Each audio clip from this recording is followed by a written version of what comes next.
The night on Korath-4 was darker than usual, the triple moons veiled behind thick storm clouds. The jungle predators, usually loud and restless, had gone silent. Among them prowled the Veyth, apex hunters of the planet. Every colonist knew one rule: if you see a Veyth, you don't run, you pray. Veyth cubs were considered more dangerous than the adults, for their cries summoned mothers with speed beyond sight. When the chieftain's cubs went missing, an unholy wail spread across the territory. The Veyth warpack assembled instantly, every claw and fang ready to tear apart whoever dared touch their bloodline. No one survived the wrath of a grieving predator. Yet, when the scouts tracked the scent, they didn't find carnage. They found something stranger. A clearing, bathed in faint moonlight.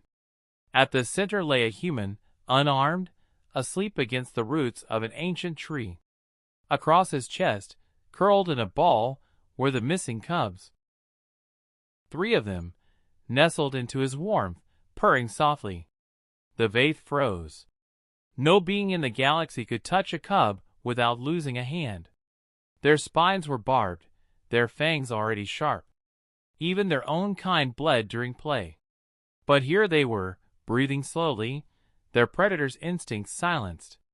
The warpack leader, Sothkor, felt a ripple of something he hadn't felt in decades: hesitation.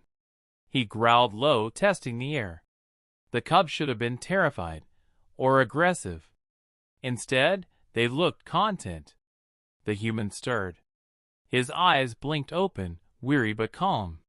He glanced down at the cubs, smiled faintly, and carefully placed a hand over their backs, shielding them from the night chill. Then he noticed the glowing eyes staring from the trees. Dozens of them. Most beings would have frozen in fear. Instead, the human whispered softly, not in words, but in tone, the universal sound of reassurance. The cub shifted, one nuzzling deeper against his chest. The silence stretched, broken only by the steady rhythm of his breathing. Finally, Sothkor stepped forward. The jungle floor shook under his weight. His claws gleamed like obsidian blades, his fangs bared.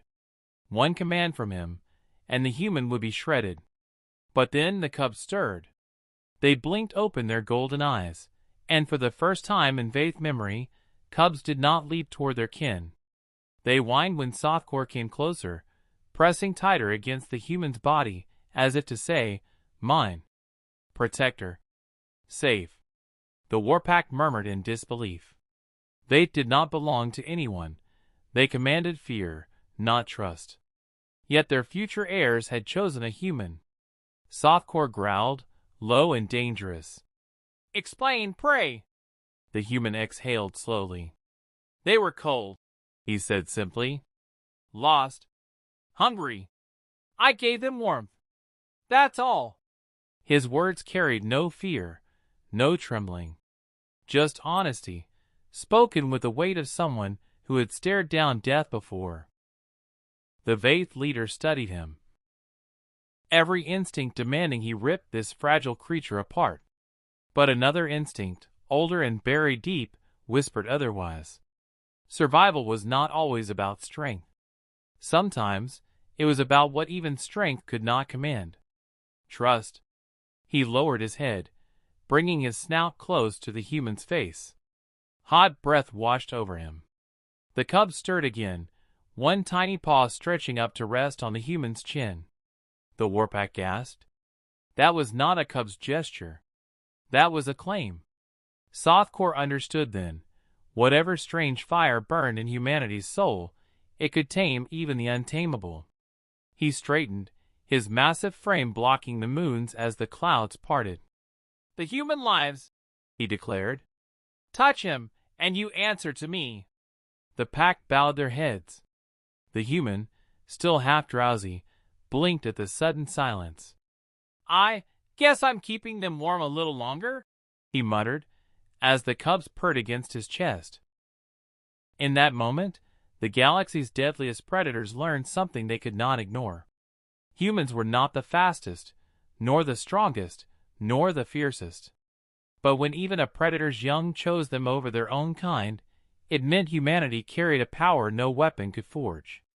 A power that even nightmares could curl up against and sleep in peace. And that terrified the Veyth more than any blade ever could.